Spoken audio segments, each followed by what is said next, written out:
Hello everyone, welcome back to the series of Unit 4 that is Determination of Income and Employment। और आज जो हम topic से deal करने वाले हैं उस टॉपिक का नाम है प्रोपेंसिटी टू कंज्यूम और प्रोपेंसिटी टू सेव। हम बहुत ही अच्छी तरह से देखेंगे कि एवरेज प्रोपेंसिटी टू कंज्यूम क्या होता है, मार्जिनल प्रोपेंसिटी टू कंज्यूम क्या होता है, एवरेज प्रोपेंसिटी टू सेव क्या होता है और मार्जिनल प्रोपेंसिटी टू सेव क्या होता है। और बहुत ही अच्छे क्वेश्चंस, बहुत ही अच्छे न्यूमेरिकल्स और मल्टीपल चॉइस क्वेश्चंस देखेंगे जिससे कि आपका कंसेप्ट बिल्कुल ही एकदम क्रिस्टल क्लियर हो जाएगा। ठीक है, अच्छा आगे बढ़ने से पहले यहाँ पे ये चीजें देखिए, ये चार points, just a second guys, ये 4 पॉइंट अगर आपके समझ में आ रही है, कुछ भी नहीं है, ये कुछ भी नहीं है गाइस, ट्रस्ट मी। तो समझते हैं यार ऐसा क्या है इसमें। ये 4 पॉइंट्स, एवरेज और मार्जिनल का मतलब बस समझना है आपको, और कुछ भी नहीं है, बहुत इजी है। मार्जिनल प्रोपेंसिटी टू कंज्यूम क्या है? It is a change in consumption due to change in income. Change की बात कौन करता है? मार्जिनल।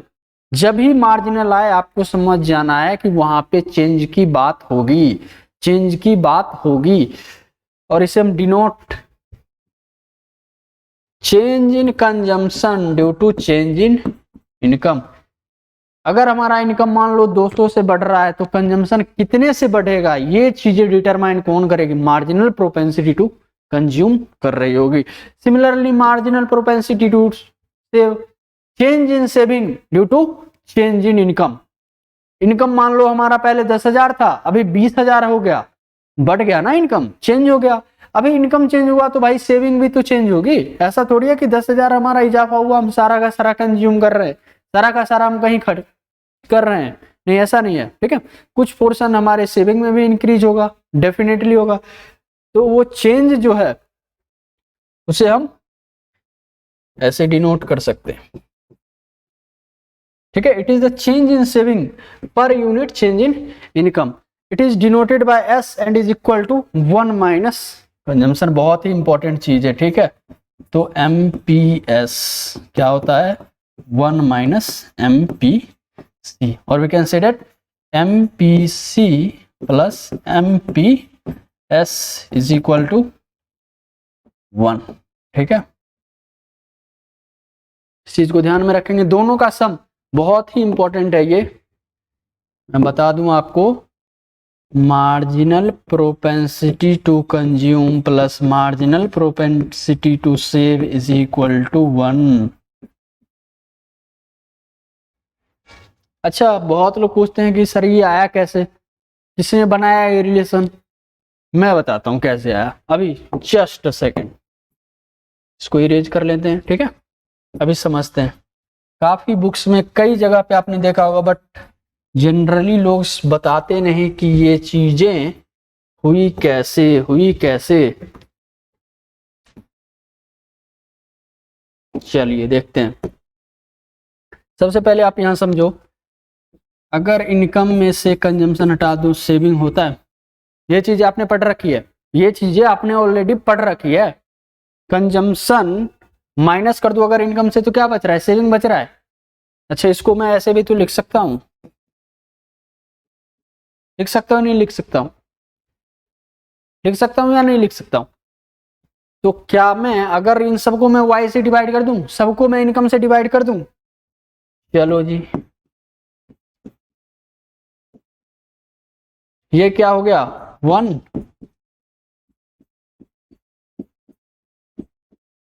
अब ये दोनों क्या है? अरे average propensity to save and average propensity to consume. अरे देख लो ना, average propensity to consume, it is the consumption per unit of income, consumption per unit of income. Similarly saving per unit of income, that's it. Average propensity to save, average propensity to consume. तो अच्छा, अब आप पूछोगे sir आपने तो बताया था marginal propensity to consume और मार्जिनल प्रोपेंसिटी टू सेव का सम 1 होता है। यहाँ तो एवरेज प्रोपेंसिटी टू सेव और एवरेज प्रोपेंसिटी टू कंज्यूम का भी सम 1 हो रहा है। बिल्कुल होता है। तो यहां से एक और रिलेशनशिप आ गई, एपीसी प्लस इक्वल टू 1।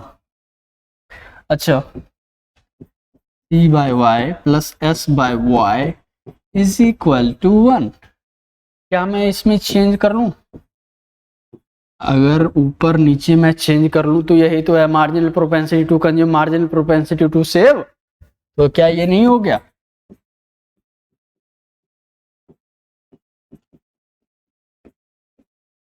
ठीक है, आ गई समझ? इस रिलेशन को ध्यान में रखना है बिल्कुल एकदम। क्या?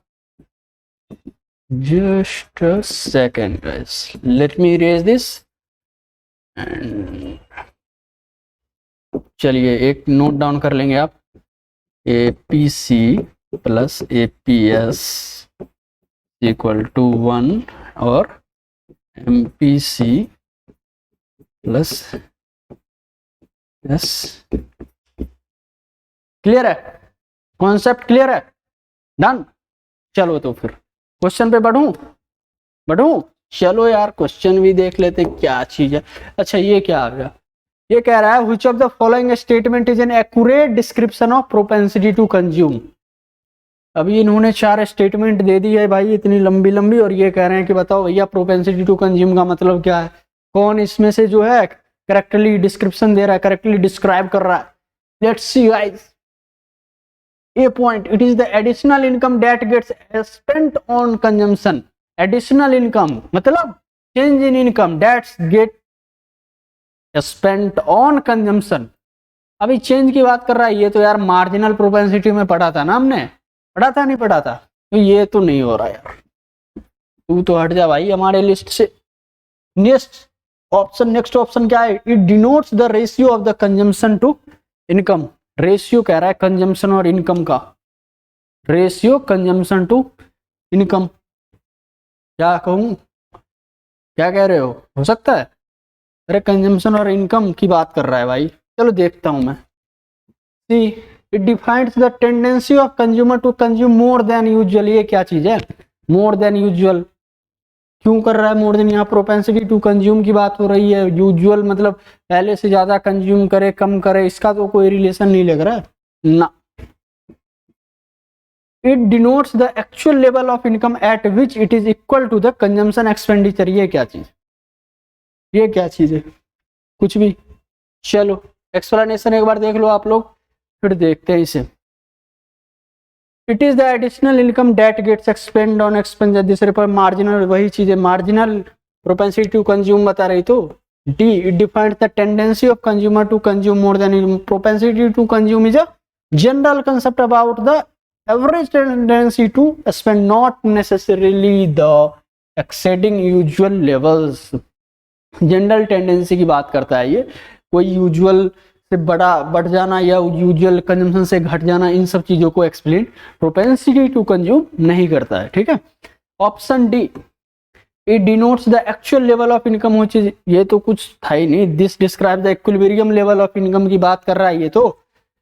Actual level of income at which equal to the consumption और इनकम इक्वल हो रहा है, यहाँ तो इक्विलिब्रियम लेवल की इनकम की बात कर रहा है हम, यहाँ प्रोपेंसिटी टू कंज्यूम की बात कर रहे हैं, ये तो कोई है नहीं हमारे पास ऑप्शन। फिर क्या सही लग रहा है?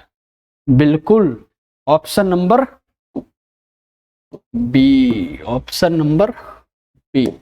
इन केस आपको नोट डाउन करना हो please pause the video and note it down. Okay चलिए next question. Which of the following statement is accurate about the average propensity to consume की बात कर रहा है।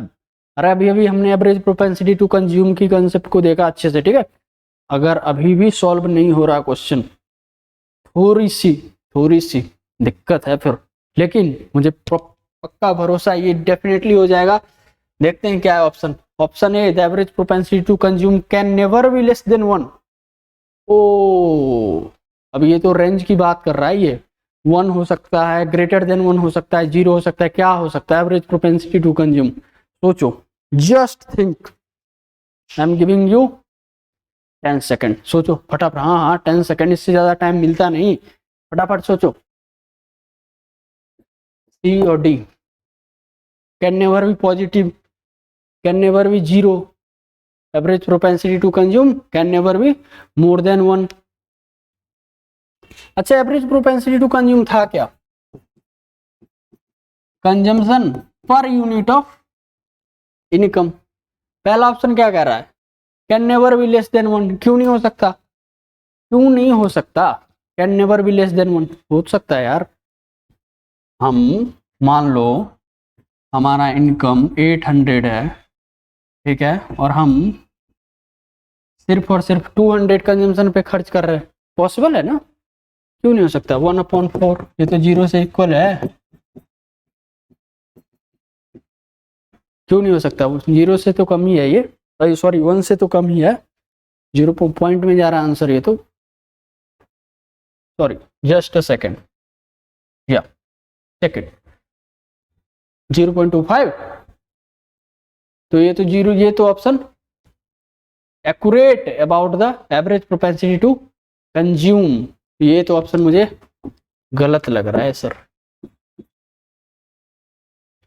Average propensity to consume can never be more than 1, हाँ ये सही है, ये सही लग रहा है कुछ कुछ, क्योंकि यार ऐसा तो नहीं हो सकता कि आपका इनकम 200 है और आप कंज्यूम 800 रहे हो, ऐसा नहीं हो सकता ना।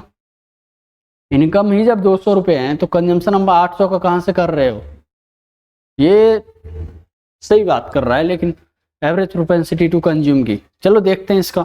सी average propensity to consume can never be 0, can never be 0 हो सकता है, बहुत ही रेयर चांसेस हैं, बट हो सकता है कि जो भी हमारा इनकम आए उनमें से हम कुछ कंज्यूम ही ना करें, सबका सब सेव कर लें, हो सकता है ना। करंट लेवल ऑफ इनकम हमारी इतनी आई कि हम जो है सेविंग कर लें, क्योंकि हमारा पुराना इनकम पटा हुआ है, हम उससे कंज्यूम कर रहे हैं, तो ये चांसेस हैं, देखते हैं इसका चांसेस हैं। तो ये तो यार गलत हो गया, फिर 0 हो सकता है। The average propensity to consume can never be positive, क्यों नहीं हो सकता पॉजिटिव, डेफिनेटली हो सकता है। अच्छा एक्सप्लेनेशन एक बार आप चेक करो पहले अच्छे से। Average propensity to consume can never be less than 1, this statement is incorrect. क्यों, the average propensity to consume is the ratio between consumption expenditure and disposable income, typically expressed as a decimal और percentage. It indicates the proportion of income that's spent on the consumption. Thus, APC can't be less than 0. In scenario well all except for future the APC would be 0. 0 हो सकता है, बिल्कुल हो सकता है, जब सारा डिस्पोजेबल इनकम फ्यूचर यूज के लिए सेव कर लिया जाए तो डेफिनेटली वो हो सकता है। नेक्स्ट हमारा कहता है the average propensity to consume can never be more than 1. This is correct. APC is a ratio between consumption expenditure and disposable income and it cannot exceed 1. At most all disposable income would be, ज्यादा से ज्यादा क्या हो जाएगा, ज्यादा से ज्यादा क्या हो जाएगा, कंजम्पशन जो डिस्पोजेबल इनकम है वो सारा का सारा हम कंज्यूम कर सकते हैं, यही तो हो सकता है। लेकिन ये बात नहीं हो सकती कि हमारा इनकम 200 और हम कंज्यूम 800 कर रहे हैं, ये तो गलत चीज है, तभी तो यार 1 से ग्रेटर होगा। तो ये चीजें सही लग रही है सर। नेक्स्ट ऑप्शन भी चेक करेंगे, average propensity to consume can never be less than 0, this is also correct. Consumption expenditure can not be negative, can not be, the lowest APC possible is 0, which indicates that all disposable income is saved and nothing is spent on, वही चीजें। तो conclusion हमारा क्या रहा है यहाँ से कि APC reflects the proportion of income used for consumption and can be range from 0 to 1, इसका ध्यान रखेंगे, बहुत ही इंपॉर्टेंट है, मैं यहाँ लिख देता हूँ, ठीक है। APC जो है कई बार यार रेंज ये आपको पूछ लिया जाता है एग्जामिनेशन में कि इसका APC का रेंज क्या है, तो आपको पता होना चाहिए 0 और 1 है। 0 का मतलब क्या है कि सारा ही इनकम हमने सेव कर लिया, और 1 का मतलब क्या है कि सारा ही इनकम हमने कंज्यूम कर लिया है, ठीक है। आई होप कि आपको अभी एवरेज प्रोपेंसिटी टू कंज्यूम बिल्कुल बिल्कुल क्लियर हो गया होगा, और अगर नहीं हुआ आपको स्क्रीनशॉट लेना और एक बार फिर से वीडियो को रिपीट करना है, जस्ट थोड़ा सा पीछे जाके बिल्कुल ये क्लियर हो जाएगा, ऐसी कोई चीज नहीं है इसमें, ठीक है। चलो sir just a second, okay, investment multiplier tells us what will be the investment multiplier की बात कर रहे हैं। क्या होता है इन्वेस्टमेंट मल्टीप्लायर, देखते हैं। Option 1, change in investment result in the change in income. Change in investment result in the change in income. यार उल्टी बात कर रहा है, उल्टी बात कर रहा है ये मल्टीप्लायर इन्वेस्टमेंट मल्टीप्लायर की बात कर रहे हैं ना हम। अच्छा देखते हैं next option, final change in income as a result of consumption की बात। कोई मतलब है इस ऑप्शन का? कोई मतलब है ऑप्शन का? काटा मारो। अरे इन्वेस्टमेंट की बात हो रही है, ये कंजम्पशन यहाँ डाल रहे हैं। अच्छा चलो option C, final change in consumption as a result of, फिर से कंजम्पशन की बात। Final change in income as a, हाँ ये सही हो सकता है, ये सही हो सकता है कि इन्वेस्टमेंट में चेंज करने से इनकम हमारा कितना चेंज हो रहा है, इसी को तो हम इन्वेस्टमेंट मल्टीप्लायर कहते हैं। और इसे हम change in income due to change in investment, ठीक है, इसे ध्यान रखेंगे इन्वेस्टमेंट मल्टीप्लायर। नेक्स्ट क्या आता है question, if in an economy investment increases by ₹100 lakh to ₹1200 lakhs and as a result total income raises by 100 lakh, MPS will be, क्या होगा? Just think it. कुछ भी नहीं है, बस लिखा हुआ आपको कॉम्प्लेक्स लग रहा है, कुछ भी नहीं है ये, कुछ भी नहीं। चलो देखते हैं क्या चीज है ये। इन्वेस्टमेंट इंक्रीजेज बाय ₹100 to ₹1200, मतलब इन्वेस्टमेंट इंक्रीज हो रहा है। क्या मैं इसे चेंज इन इन्वेस्टमेंट मान लूं? क्या मैं इसे चेंज इन इन्वेस्टमेंट मान लूं? मान लो सर। कितना चेंज हो रहा है? 1200 minus 1000, 200। Total income raises by 800। अब कह रहा है कि ये जब हमने 200 लाख से बढ़ाया, जैसे ही हम अपने इन्वेस्टमेंट को, हमारा इनकम जो है, हमारा इनकम जो है वो 800 से चेंज हो रहा है भाई, चेक करो। तो क्या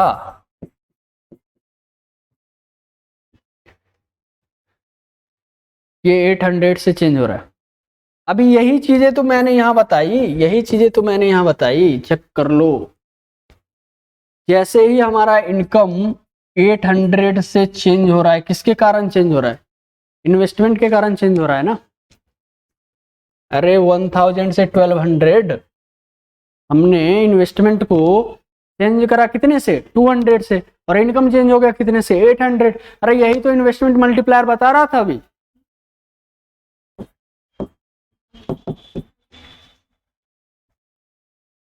है या ना? मल्टीप्लायर 4 गुना, यानी कि हमने 1 यूनिट इन्वेस्टमेंट बढ़ाई और हमारा इनकम 4 यूनिट से इंक्रीज कर रहा है। तो यहाँ पे के की वैल्यू क्या है? 4। लेकिन आप कहोगे सर अभी तो सॉल्व हुआ नहीं, ये तो एमपीएस पूछ रहा है, आप क्या मल्टीप्लायर मल्टीप्लायर खेल रहे हो? अरे अभी करते हैं। अच्छा मल्टीप्लायर का एक और क्या होता है?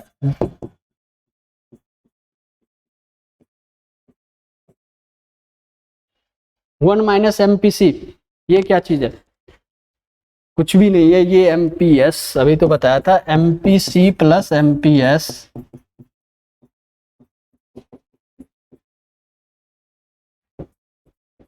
तो क्या ये एमपीएस नहीं है?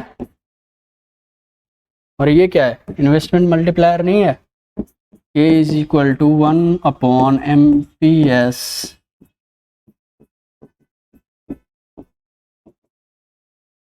है ना? Just a second.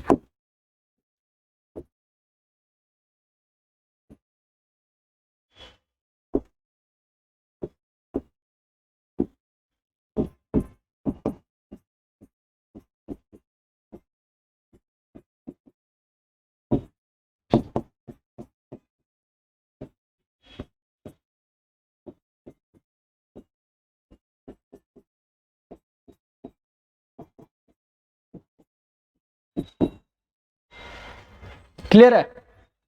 क्या हो गया? 0.25।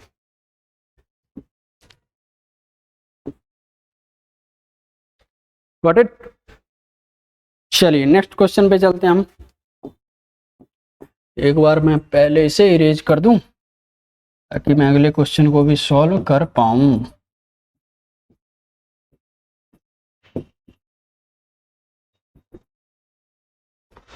चलो जी, नेक्स्ट क्वेश्चन कहता है what would be the value of investment multiplier if MPC is equal to MPS. अभी एमपीसी और एमपीएस दोनों सेम है, मल्टीप्लायर की वैल्यू पूछ रही है। अब क्या होगा, हम जानते हैं एमपीसी प्लस एमपीएस 1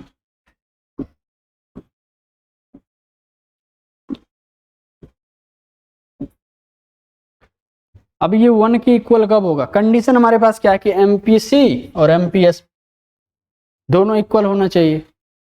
क्या मैं इसे 0.5 प्लस 0.5 लिख दूं, ठीक है। अब पूछ रहा है what would be the value of investment multiplier. अरे इन्वेस्टमेंट मल्टीप्लायर क्या है,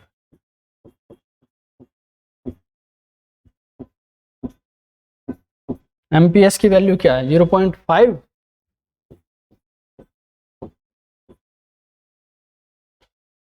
जस्ट अ सेकेंड,